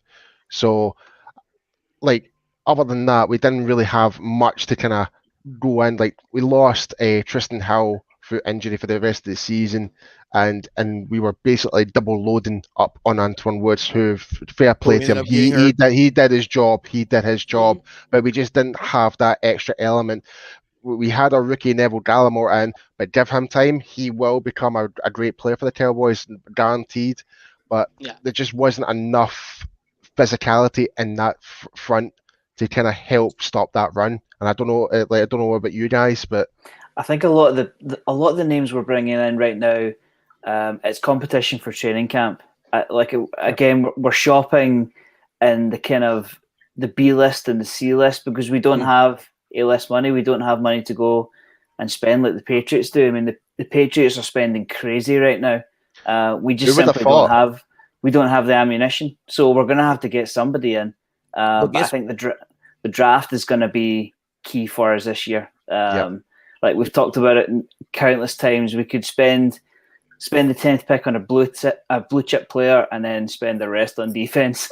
There's every chance that could happen. Yeah. Hey, you guys don't forget that you can future date contracts. Like you can bring in a guy and give him a little bit of money and backload that contract and just basically be like, we're gonna pay you now, and then we're gonna hope that the cap goes up in 2 years and then we'll play you again. You know what I'm saying? Like that's what they basically, with Keanu O'Neal, his contract is basically that. You know what I'm saying? They're basically saying, hey, we're gonna sign you right now, and then we'll talk about it next year. You know what I'm saying? The cap's gonna go up. If you don't like the deal, we can void it anyway and just start over.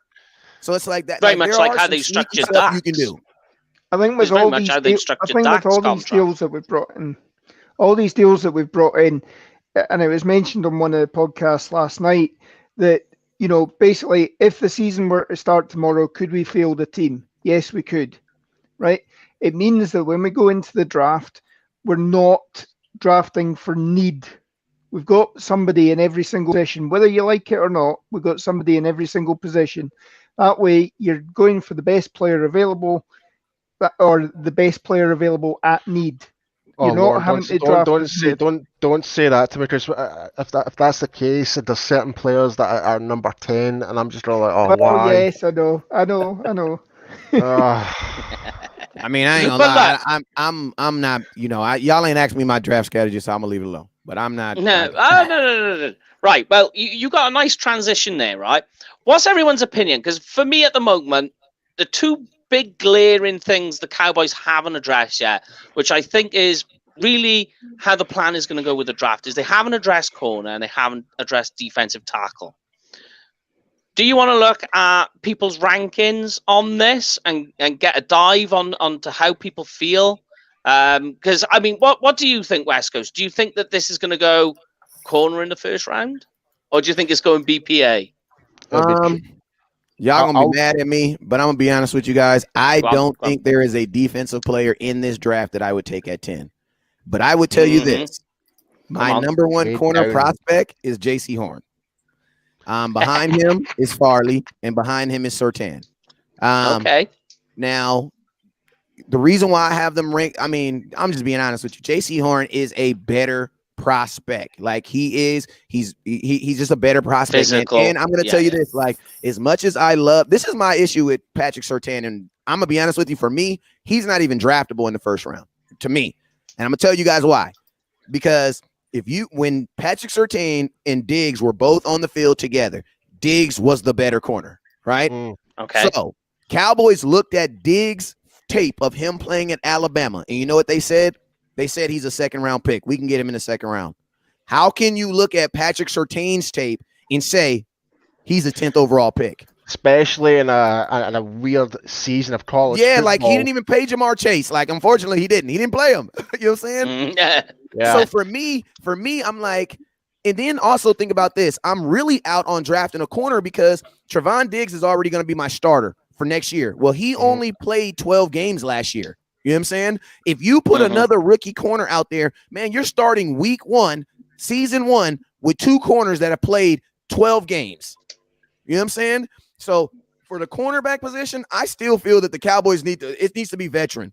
You know what I'm saying? We play Tom Brady and Patrick Mahomes next year. And let's just be real. If you want to win a Super Bowl next year, you're going to have to beat Tom twice because you're going to have to go to Tampa Bay once and you're going to have to see his butt in the playoffs again. And if you want to beat if you want to be a champion next year, you're going to have to beat Patrick Mahomes twice because you're going to Kansas City in the regular season and he will be waiting for us in the Super Bowl. So my question is this. Do you honestly think that 2 guys who have a year and by the time you get to the playoffs, they will have a year and a couple weeks of experience, will be able to go against that? I don't think that's realistic. I don't think you'll have the youngest DB core in. I don't think that's realistic for us. So what would you do in the first round, West Coast? Let's start with that, and then we'll filter everything out from there. Are you trading down from 10, or what are you going to do? You're at the 10th pick, open board. What are you doing? Well, the 10th pick for me, I'm hoping my phone is ringing because I'm predicting that 9 offensive players are going to get drafted. Yes. I believe when we get to 10, I believe when we get to the 10th pick, there will not be one defensive player drafted because there is not in this draft a defensive player that should be taken in the top 1 through 9. There's not one. Agree.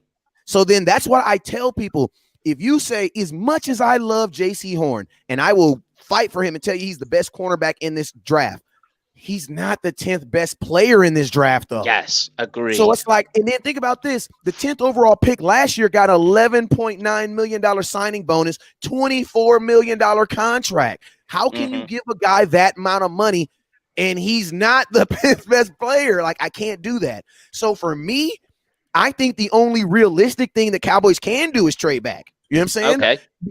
Because our offense and our payroll does not need, like, come ask you guys a question.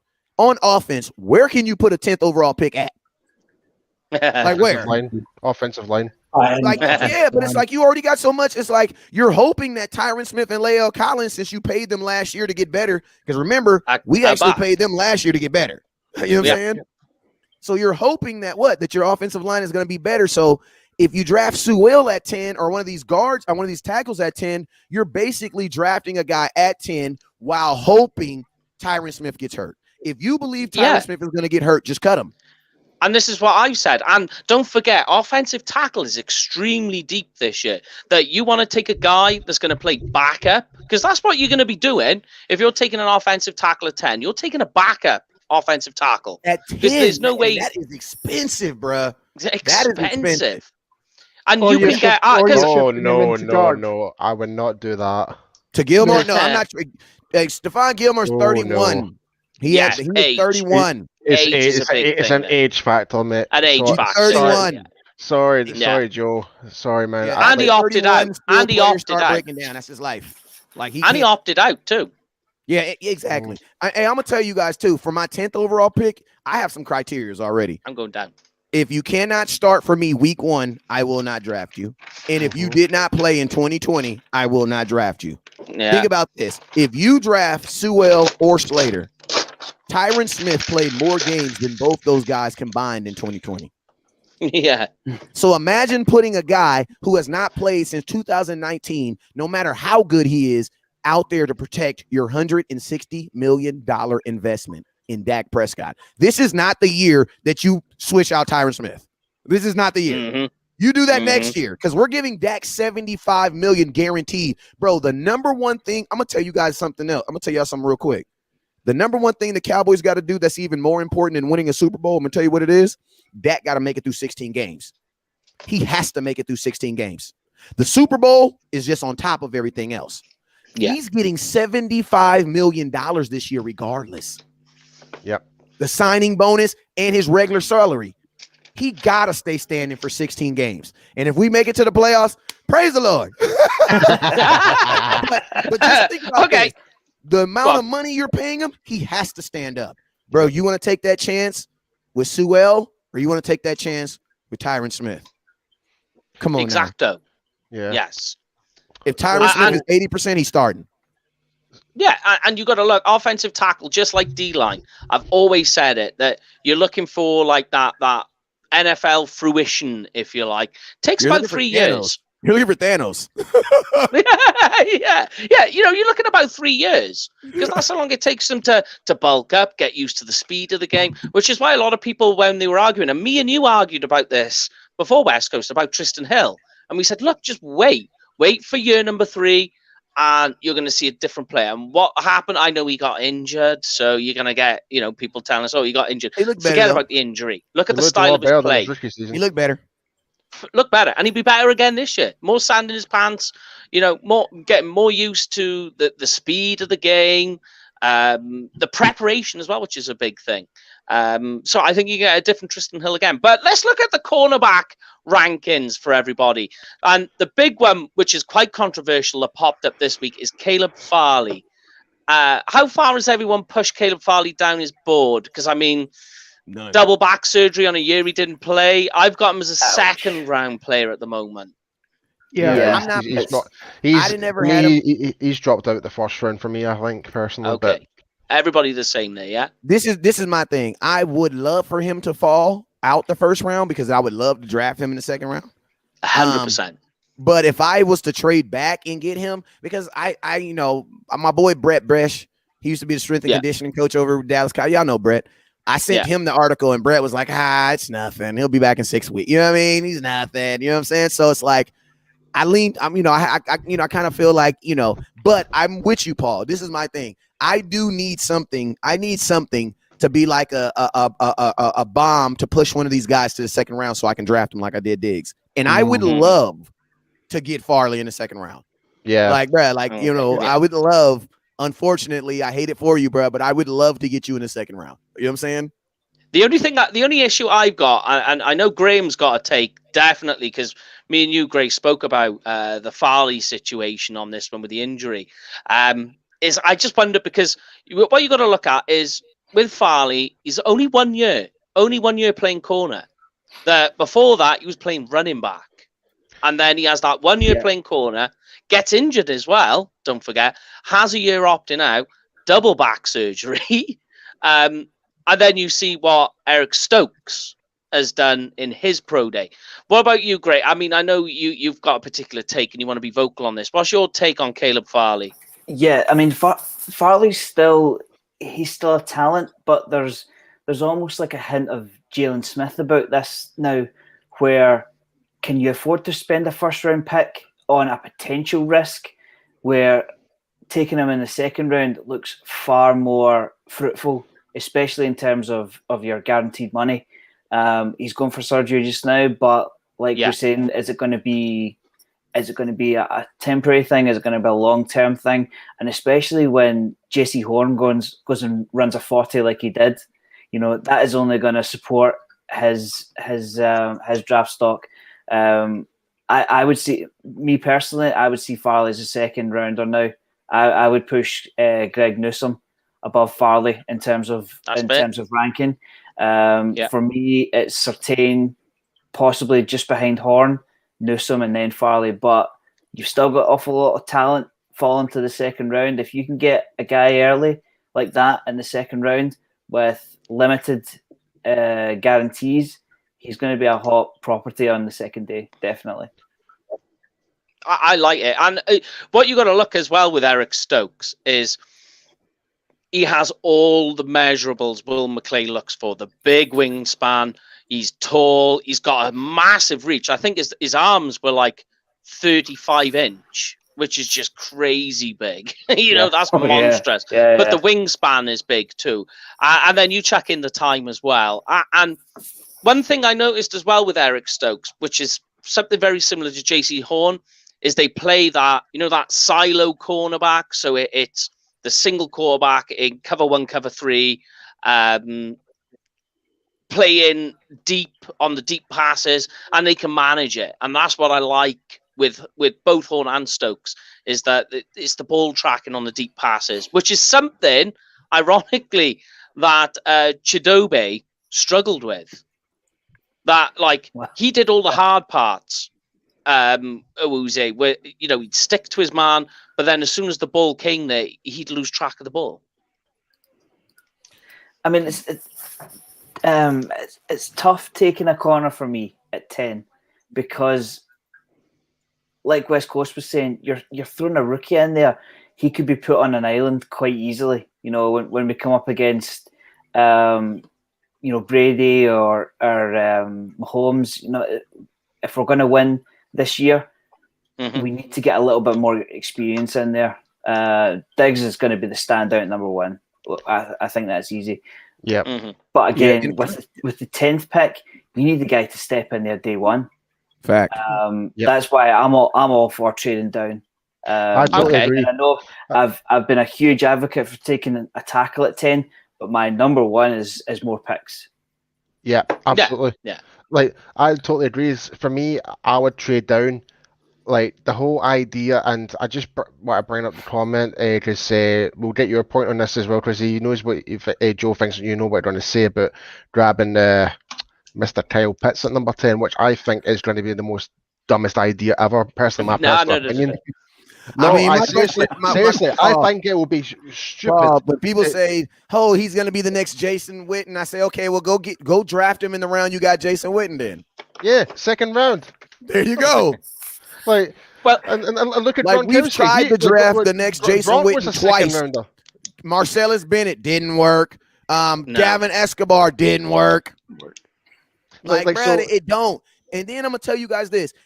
This is like this, man. If I'm trying to marry a wife, trying to find me a wife, I don't really care about how popping her Instagram is and stuff. I want to know, can she cook, clean, and she gonna take care of this house and these kids? You know what I'm saying? I ain't trying to be sexist or anything, but that's my standard. You know what I'm saying? That's my standard. Is she gonna cook, clean, and take care of these kids? You know what I'm saying? Bruh, if you a tight end, I don't give a damn how fast you is. The first thing I want to know is, can you pass block? Can you run block? And can you sell those? Because if you can't sell those, you're going to be on the sideline, fam. So the other thing I'm going to point out as well, and I think Lon will step in with this one as well, is in regards, if we were to pick someone at 10, it's going to cause more hit to the cap. If we were to trade down, so there's that as well. You think, man? So there's that as well. And say and I am with you with this one. I would, if we were to trade down, say maybe 5 or 6 places down, and JC Horn's there, you won. By God, we better fucking pick him. I swear to God, if he's there, say we're number 15 to 16 after trading down. Oh God, I'll be ripping my shirt off when we trade him. I'll tell you. And then you can use that extra pick then to trade back up in the second. Exactly. Go get a better guy. And doesn't cause as much damage on the cap.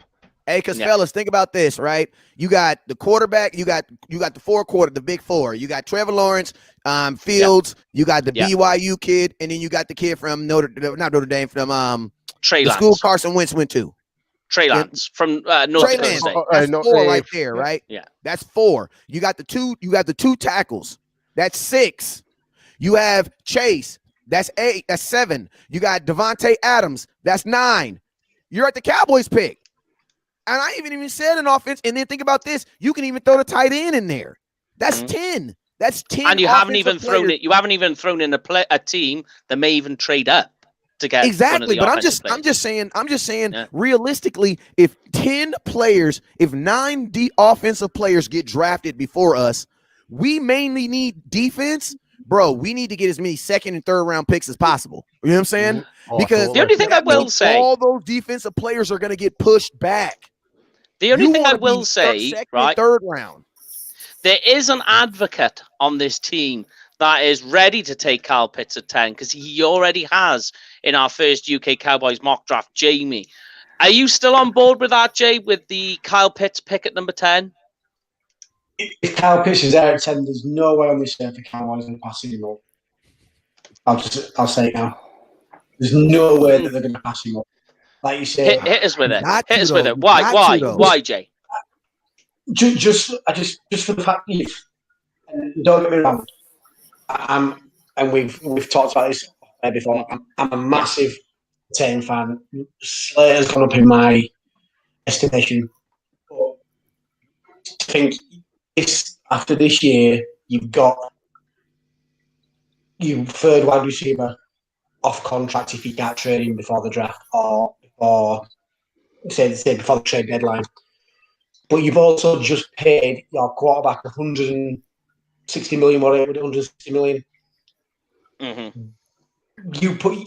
You open up the offense even more for him with a tight end that is essentially a wide receiver. And just to Jarwin and Schultz have done jack shit for me.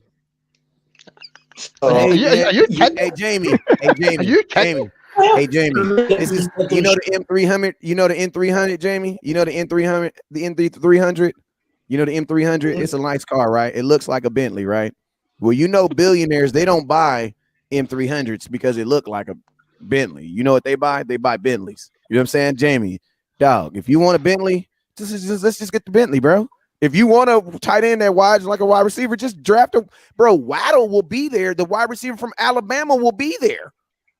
He'll probably be there. But what I mean is, if you look at it, we're pretty much set at wide receiver, but we've not for years now since a prime Jason Witten had a decent tight end. And he just his makeup, and I think if you look at the stats you posted in the group the other day, was it 42 targets this year for Florida he had? Only 4 of them didn't go for either a touchdown or a first down, and he didn't drop a pass in the red zone this year as well. Right, Jamie, I'm going to debate this with you as well, right? So we just signed Jarwin to the big deal, right? We just signed Blake Jarwin to the big deal, right? And the whole point of we were going to push Jarwin, right? He had a good, decent season when we didn't have Jason Witten for that one season. Then he came back and he got reduced a role because Witten took over for presidents for business, pretty much. When he got his big contract, the 3-year deal, he came back in.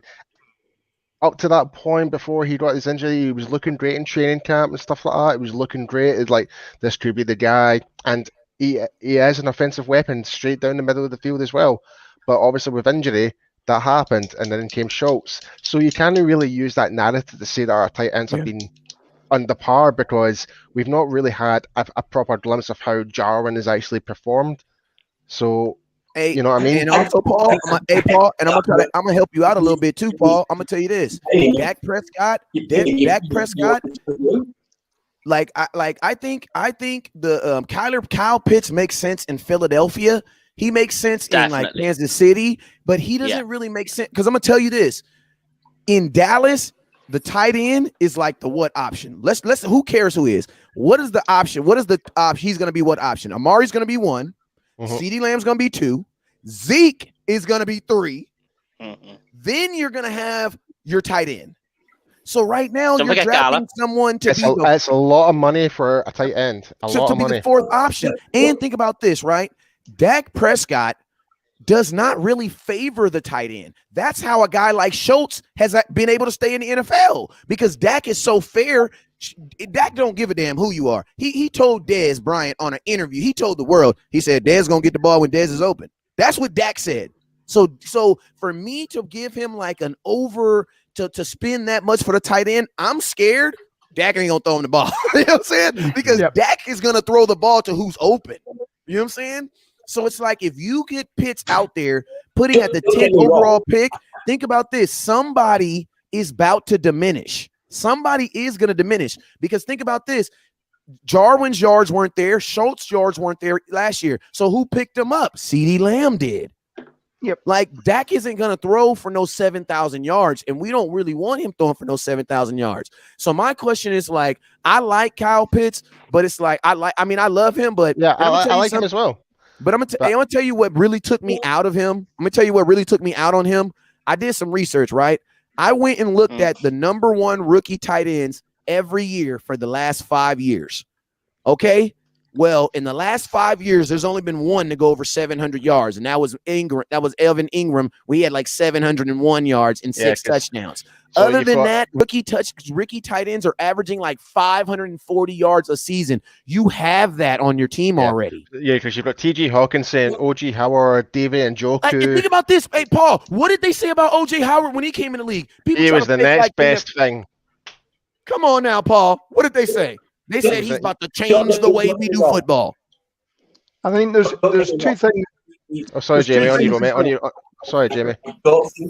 I don't think he's not going to be there at 10. What I'm saying is, if he's there, there's no other. And what I'm doing is I'm going to base this on. You look at last year. The need last year. The most expensive offense in football. The need last year in the tournament was not a wide receiver. CD Lamb was in the Cowboys' top 5 of best players in the draft, and he was there at 17.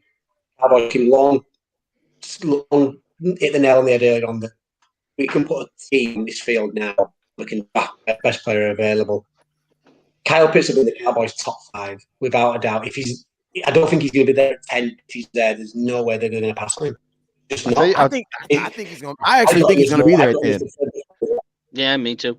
I think he's going to. I actually think he's going to be there at 10 because at the end of the day, you got to look at how the NFL is going. Like, even though we look at his abilities right now, the NFL is going to look at this. At the end of the day, just like I said, you are going to have to sell the fact that you were a blocking tight end. Because I'm going to ask you this question: how often do you see tight ends catching fade routes? You don't see that in the NFL. So he's not even going to be running those routes that he ran in college because they don't really do. You're not throwing the ball 40 yards to a tight end in NFL. Like, linebackers do know how to cover. You know what I'm saying? So I already think that, man, I think the first time Kyle Pitts gets on the line and puts his hands in the dirt and he's supposed to do an out route, a defensive end is going to stand in front of him and say, hey, welcome to the NFL. and my question is this, is like, at 10, man, that is going to be, I get you, Jamie, what you're saying, but I just say, how about we compromise? How about I just get you a wide receiver? If you want a weapon, I would rather you just get another wide receiver than get a tight end. Here's a scenario for everyone. Here's a scenario. Say, for example, Pitts is there at number 10. What teams behind us would you every think team? Every team. I would imagine that would be the phone call to make. As every team. Yeah. You have Pitts there and think about this, guys. Imagine what we could get if Pitts is sitting there and every we would get a lot player. More think about this, Paul. Every defensive player in the 2021 draft is available. I'm going to be honest with you. I think the selling of that pick is way more than, like, even if you get Pitts for 5 years, what you can get, like they say there's no more Herschel Walker trades, but you might get a Herschel Walker for that 10. You might be, because you'll have you think about this, you'll have 20 teams calling you. 20. Yeah. And think about the teams who have already drafted. Because Kyle Pitts is there. I would think Philadelphia's back interested. I would think Cincinnati's back interested. Miami. Imagine if Cincinnati gives you, I don't know, what if Cincinnati gives you that second round pick, that early second round pick? Now you got 2 second round picks, 2 third round picks, 2 fourth round picks. That's like 6 top 100 players you're going to bring into your team. That's the real reason why the 2020 draft was so bomb. You guys want to know why? Because you count how many top 100 players we got. CeeDee Lamb, Tristan Hill, Neville Gallimore, Tyler Baez, and the guy who didn't play. What's his name? Bradley and I. Bradley and I. You had 5 top 100 players on the same draft. They don't got to be first round picks, because top 100 means they're going to be good at some point. You know what I'm saying?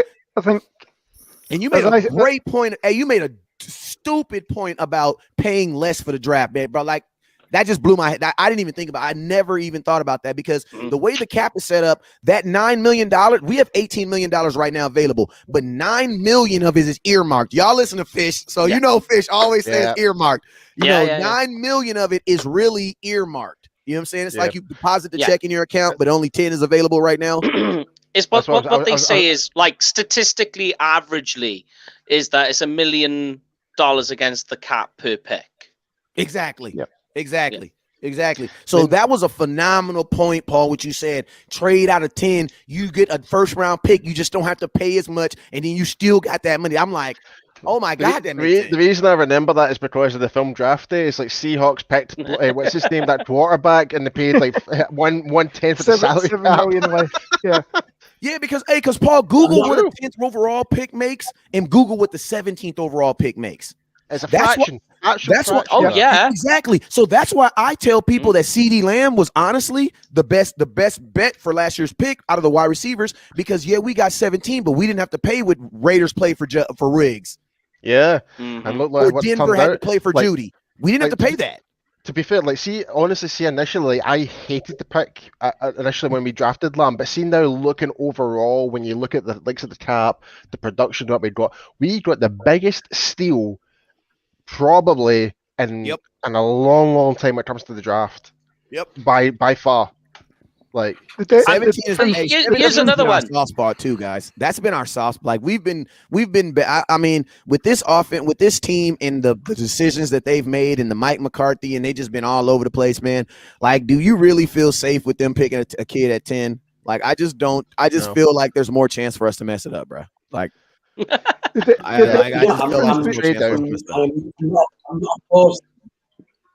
not opposed to trading back.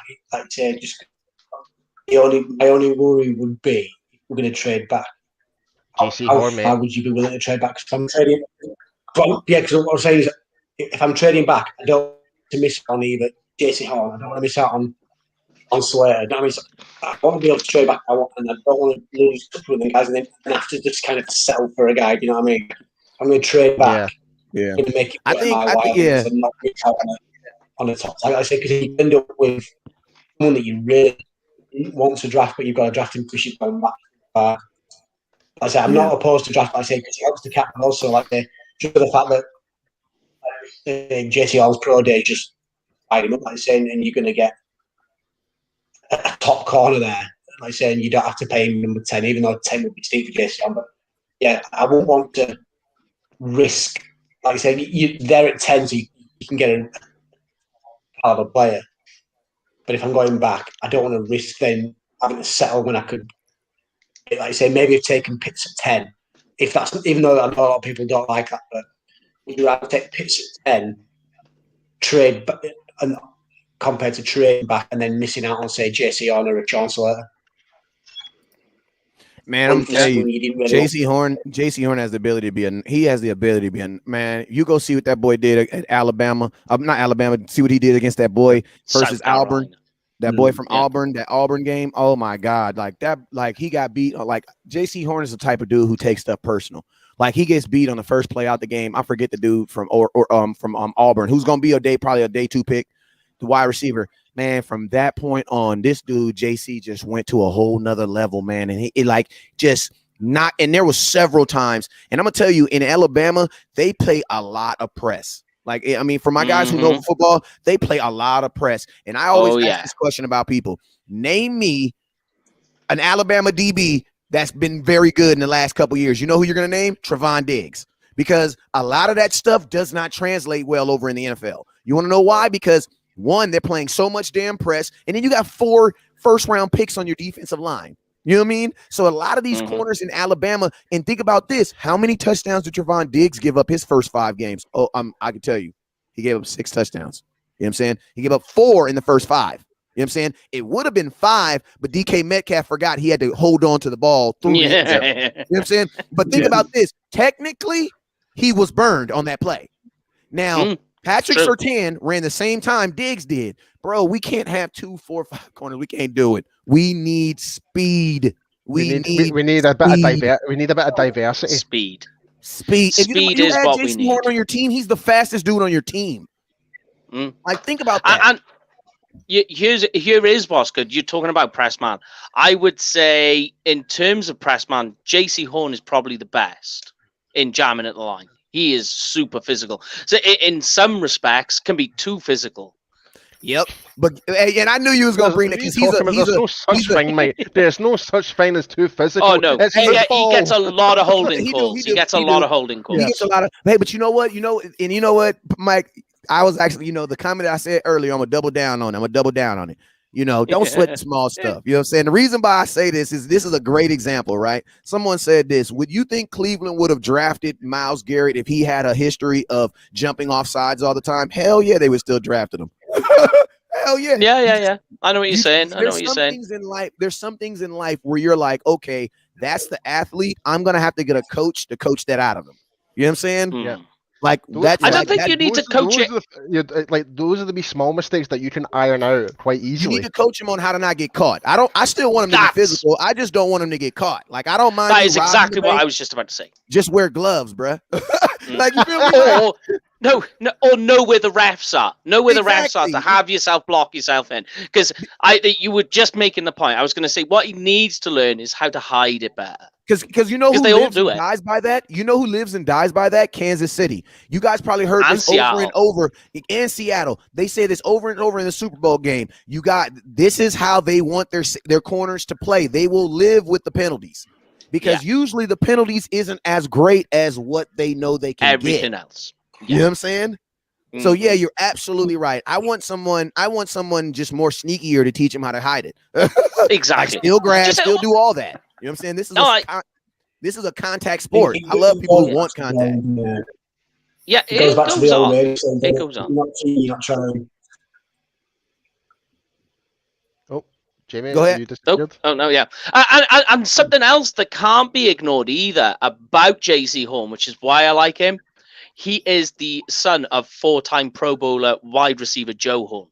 Mm-hmm. And I know so he's going to know a lot of tricks for wide receivers. I was just about to say that, Paul. I know his daddy then showed him some nuances and some. And don't forget, like when we were talking about like wide receiver versus cornerback, Trayvon Diggs' brother Stephon. So they've been battling it for ages. So you've got Trayvon learning from his brother, like particular moves and whatever, what ways to blow, how to disguise it, whatever, and that, how to press.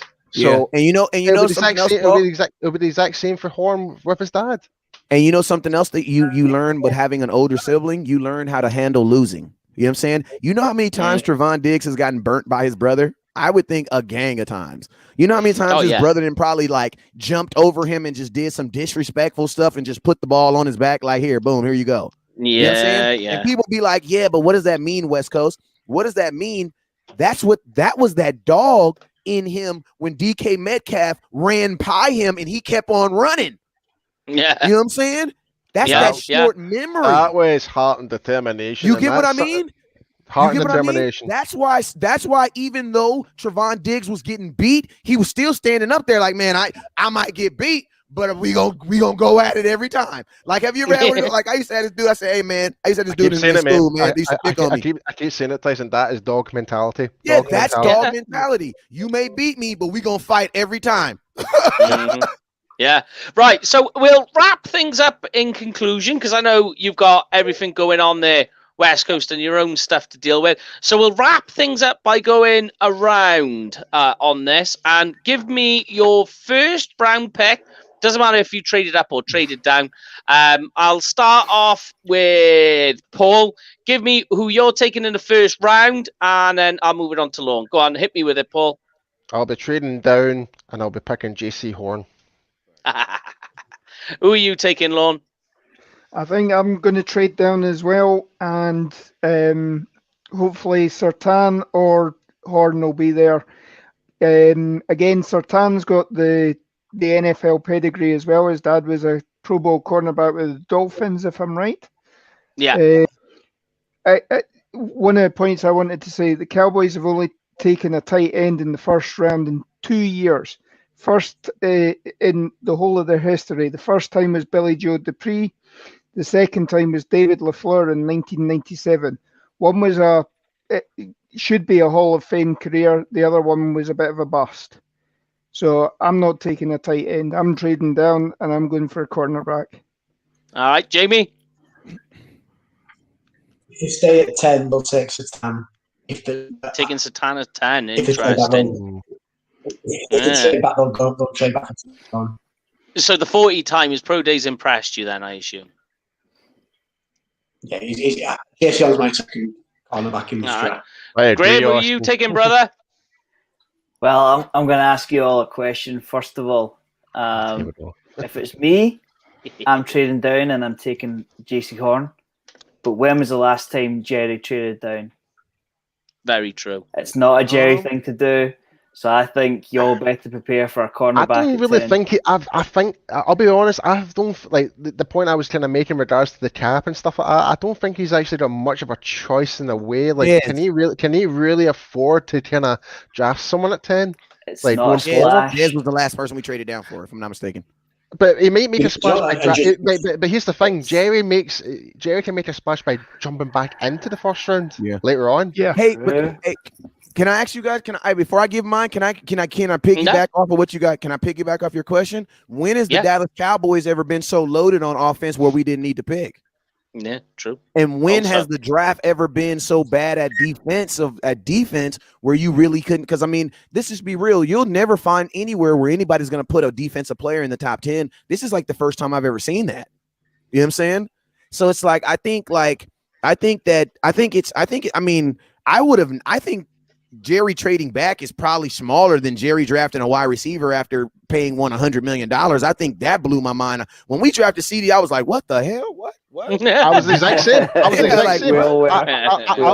was pissed off, but I was pissed off about the pickup for CD Lamb at first, and after reevaluating it and kind of understanding why and the cap and everything, it turned my opinion flip side. I completely went bipolar. I freaking love the pick now. I loved it. Yeah, I love it, but I love it too. But I feel like I'm gonna leave it alone. Hey, I love the pick too, but we still got to pay that, you know what I'm saying? I feel like this. I didn't went to counseling for 50 years and we still got marriage problems. Maybe it's the counselor. You know what I'm saying? Maybe it's not me. You know what I'm saying? I see where you're going. I see where you're going. Like, let's see what's going. Just what am I doing? Of what Graham said there. What am I doing? Go ahead. Was that Jamie? I was just going to say. I was just going to say, sorry, just what Graham said, and we've all kind of said it the same. We trade back for JC on. Yeah. He might not even be there. Let's just think about that. It just depends. It would be nice, but we might have to take him at 10. Just really depends of how many people are desperate for offense compared to defense. I think this is going to be one of the biggest gambles and trades this year. There's going to be a lot of chopping and chops. I'm not trading back to lower than to 15 is my limit. I think Patriots. Anything lower than that, you're losing out on everything. Yeah. Because when you get past when you get into 18, 19, you damn near get into a second round pick. You know what I'm saying? Yep. Because anybody that's getting drafted after 19, 18 technically could have been a second round pick. You know what I'm saying? Mm-hmm. So yeah, I'm with you on that. I think 14, 15 is a soft spot because if you think about it like this, if the draft just does one thing I ask, and that's 9 offensive players at 14, you should theoretically be able to get Surtain, Farley, Horn, or anybody you want. You know what I'm saying? Because they're all gonna be there. You know what I'm saying? Yep. It's just a matter of who wants. But I'm gonna tell you this: I am hoping that the Eagles, sell, that they buy this juice and that they buy. I hope the Eagles get either Farley. I mean, not Farley. I hope they get that tight end, or I hope they get Surtain, because I know this. Like, as much as I like Surtain, but I feel like if the Eagles were to draft him, I would not be scared about them, him being out there. You know what I'm saying? So at 10, what I'm doing is I'm trading back and I'm aggressively looking for JC Horn at 14, 15, possibly even. And then I'm hoping to get a second round pick. And then with my second round pick, I'm going defensive tackle. And then a third round with my next second, because I'll get another second round pick. I'll probably double down and probably get honestly not a corner, and then probably a linebacker. You know what I'm saying? And just basically just just start building my second Cowboy. You know what I mean? Like start build, because this draft is gonna be fire for day 2, 3, and 4. I mean, for day 2 and 3, it's gonna be fire, man. I think day two for corner is unbelievable when you look at how it's going to go. Because for me, you can get two of them theoretically. Theoretically, yeah. And I would say as well, with all the safeties that they've added, and looking at the Madden Kazee, I would say still watch out in case they still want to go and draft a safety. That's still an option. But my guy, my guy, I'm not saying I take him. I'm just saying for everyone to go watch, and especially his pro day, is Azeez Ojulari. That guy is going to be That's the linebacker, isn't it? Yeah, he's a beast. Just go and watch him.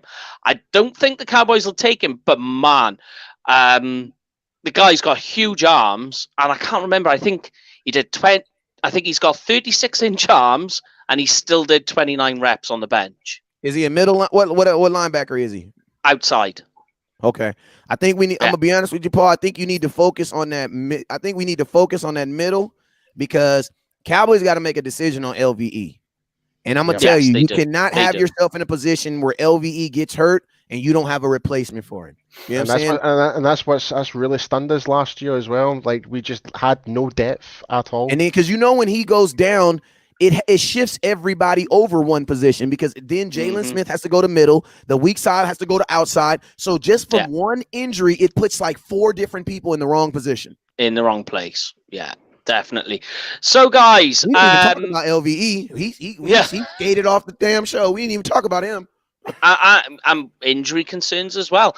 But just a very quick one, guys. Pay some bills. If you're going to go to a game this year, make sure you use Cowboys Experience. They have game day tickets, stadium tours, and tailgate parties. Make sure as well that if you book it, you use the booking code UK Cowboys. And then the big one. It is the big show coming to you on draft day.